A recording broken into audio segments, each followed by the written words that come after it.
Hello दोस्तों, स्वागत है आपका हमारे यूट्यूब चैनल सुपर रेफ्रिजरेशन में। आज की इस वीडियो में हम बात करेंगे गैस गीजर के बारे में। ये बिल्कुल कंप्लीट गैस गीजर हमारे पास आया है। इसमें यह भी मालूम नहीं है क्या प्रॉब्लम है। इसमें हमको स्टार्टिंग से चेक करना है कि इसमें क्या प्रॉब्लम है। चलिए दोस्तों, वीडियो शुरू करते हैं और चेक करके दिखाते हैं। चेक करने के लिए सबसे पहले हम इसकी बैटरी सेल वगैरह चेक करेंगे। सेल को निकाल कर चेक करेंगे, सेल तो वीक नहीं है। सेल इसमें नए डले हुए हैं और सेल को हम वापस से लगा देते हैं। फिर उसके बाद इसको चलाकर चेक करते हैं कि किस वजह से नहीं चल रहा। ये देखिए दोस्तों, हम इसको चलाकर चेक करते हैं, बटन दबाकर चेक करते हैं। इसमें कुछ भी आवाज नहीं है, ना तो लाइटर चल रहा है, ना रिले की आवाज आ रही है, ना कोई साउंड है।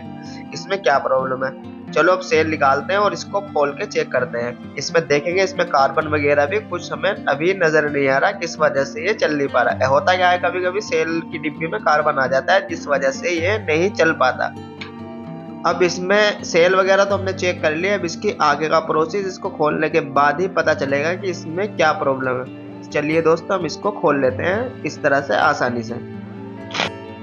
गीजर हमारा बिल्कुल खुल चुका है। हमने इसमें देखा कहीं से वायरिंग वगैरह तो कटी हुई नहीं है। वायरिंग वगैरह सारी चीजें हमें ठीक लगी। सही तरीके से हमने चेक किया, वायरिंग वगैरह सारी चीजें ठीक थी। हम इसका चिप वाला जैक निकाल कर चेक करते हैं। पेंचकस से सोड़ देंगे कि यहाँ से ये चलता है या नहीं चलता है। यहाँ से भी इसमें कोई आवाज नहीं है, यहाँ से भी बिल्कुल नहीं चल रहा है। हम इसमें क्या करेंगे आगे? अब इसमें कुछ नहीं करना है। हम इसमें इसकी बटन से लग करके वायर वगैरह सोड़ देके देख लिया हमने। वायर वगैरह से भी कहीं से ये काम नहीं कर रहा है। इसमें यानी करंट ही नहीं जा रहा, तो चलेगा कहाँ से? अब इसका ये कनेक्टर निकाल लेते हैं। ये आप देखेंगे मीटर से इसमें हम इसके करंट को चेक करेंगे। इसे करंट मीटर को डीसी पे सेट करेंगे और इसमें सेल की डिब्बी से चेक करेंगे कि इसमें बाहर से करंट हमारा आ रहा है नहीं आ रहा है। इसमें दोनों सेल के दोस्तों 3 वोल्ट आते हैं। 3 वोल्ट हमारे वापस आ रहे हैं या नहीं आ रहे हैं। इसमें आप देख रहे हैं कि इसमें हमने चेक किया सेल से डिब्बी से बाहर तो बिल्कुल वोल्ट नहीं आ रहा है। सेल भी हमारे नए लगे हुए हैं। अब इसमें क्या करेंगे? सेल खोल के एक सेल चेक करेंगे सेल हमारे सही है या नहीं है। सेल को भी हम डीसी वोल्ट इसके मीटर सेट करके, इसमें इस तरह का मीटर होना चाहिए। आप इस तरह से आप डीसी वोल्ट चेक कर सकते हैं। इसमें 1.5 वोल्ट प्रॉपर एक सेल में आ रहे हैं। दूसरे वोल्ट पे भी हम चेक करते हैं, इसमें भी आप देखेंगे 1.5 वोल्ट प्रॉपर आ रहे हैं। अब दोनों सेल को लगाकर चेक करेंगे दोनों में कितने वोल्ट आ रहे हैं। दोनों में इसमें 3 वोल्ट प्रॉपर आने चाहिए। दोनों में भी आप देखेंगे, दोनों में भी हमारे 3 वोल्ट पूरे प्रॉपर इसमें आ रहे हैं। इस तरह से अगर आपके वोल्ट सेलों के अंदर आए तो सेल आप ये समझ लीजिए बिल्कुल आपके सेल ठीक है। अब दोबारा से इसको लगाकर चेक कर देंगे, इसमें कुछ प्रॉब्लम तो नहीं है। अब देखते हैं, इसमें सेल तो सही है हमारे। पीछे से करंट इसमें सेल डिब्बी से ही नहीं जा रहा, जिस वजह से ये चल नहीं पा रहा।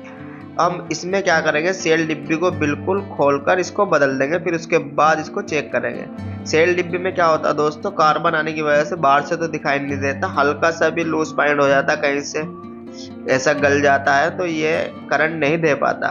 ये बैटरी का करंट डीसी करंट होता है, हल्के सी प्रॉब्लम में ब्रेक हो जाता है। आप देखेंगे सेल डिब्बी हमने जैसे ही खोली, इसकी पत्ती हमें टूटी हुई दिखाई दी। ये पत्ती हमारी टूटी हुई रखी है पहले से ही। अब इसमें हम न्यू डब्बी दूसरी लगाकर चेक करते हैं कि इसमें दोबारा करंट आता है या नहीं आता है। इस तरह की इसमें पत्ती टूटी हुई निकली है, यानी सेल डिब्बी तो इसकी खराबी है।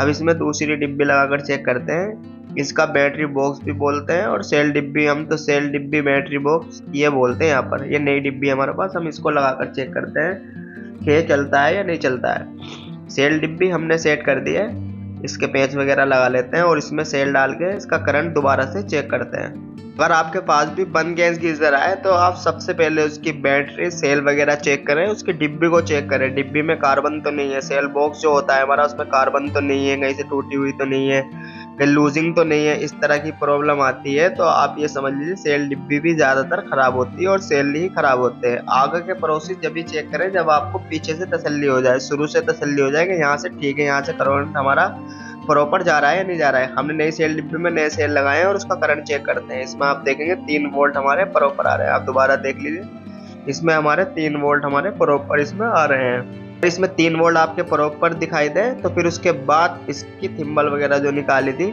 प्लस माइनस देख के लगाएं। ऊपर प्लस होता है, नीचे माइनस, उस पर लिखा होता है प्लस माइनस, जहाँ पर भी है आप देख के लगाएं। रेड वाली प्लस होती है और ब्लैक वाली माइनस। इसको प्लास से हल्का सा भींच लें और उसके बाद इसको लगाएं। आप देखेंगे हमने चिप वाले कनेक्टर को निकालकर हमने पेंचकस से जोड़ दिया। ये हमारा गैस गीजर स्टार्ट हो गया। आपको दिखाई दे रहा होगा इसमें हमारा गैस गीजर इसमें हमारा स्टार्ट हो गया। इसमें हमें क्या निकला है दोस्तों, इसमें हमने स्टार्टिंग से चेक किया, बिल्कुल बंद गीजर आया। पहले हमने बैटरी चेक की, फिर उसका करंट चेक किया, 3 वोल्ट हमारे प्रॉपर निकल रहे हैं या नहीं निकल रहे। इसमें 3 वोल्ट तो हमारे प्रॉपर नहीं आ रहे थे, जिस वजह से डिब्बी खराब होने की वजह से। सेल तो हमारे ठीक थे, सेल भी हमने अलग अलग करके चेक किए, सेल हमारे ठीक थे और डिब्बी से हमारे 3 वोल्ट प्रॉपर नहीं आ रहे थे, जिस वजह से गीज़र नहीं चालू हो पा रहा था। हमने नई डिब्बी बदली और उसका करंट चेक कर दोबारा से प्लस माइनस देख के तार लगाए, हमारा गीज़र ओके हो चुका है। गीज़र अगर आपके पास बंद मिले तो उसकी सेल वगैरह और बैटरी बॉक्स ही चेक कर ले, उसके बाद आगे का प्रोसेस स्टार्ट करें। ये हमारे पास डिजिटल मीटर वाला गीज़र है, इसका लाइटर वगैरह सब कुछ लगाता है। इसमें लाइटर के 2 जैक अलग से दिए हुए हैं, आप इसमें देख रहे हैं। इसका डिजिटल लाइटर अलग से होता है। इसमें इस गीज़र में अगर आपका लाइटर ख़राब हो जाए, ये लाइटर भी आसानी से मिल जाता है। बस यही बोलना पड़ता है कि हमारे गीज़र में डिजिटल मीटर है, उसमें 2 जैक एक्स्ट्रा होते हैं, एक नॉर्मल लाइटर आता है और एक डिजिटल मीटर वाला लाइटर आता है। इस तरह से हमारा गीज़र बिल्कुल ओके हो चुका है। अब हम इसको साइड पर ही लगा कर चेक करते हैं कि हमारा पानी वगैरह सब कुछ सही से गर्म आ रहा है नहीं आ रहा है। हमने टंकी ऑन की और हमने चेक किया, गीज़र हमारा चालू हो चुका है और पानी भी हाथ के हाथ स्टार्ट हो रहा है। यानी हमारी डिब्बी खराब होने की वजह से पूरा गीज़र डेड हो चुका था, डिब्बी बदलते ही हमारा गीज़र चालू हो चुका है। उम्मीद है दोस्तों ये वीडियो आपको जरूर पसंद आई होगी। इस तरह की टेक्निकल वीडियो हम अपने चैनल पर लाते रहते हैं। मिलते दोस्तों अगली वीडियो में न्यू टॉपिक के साथ। जय हिंद।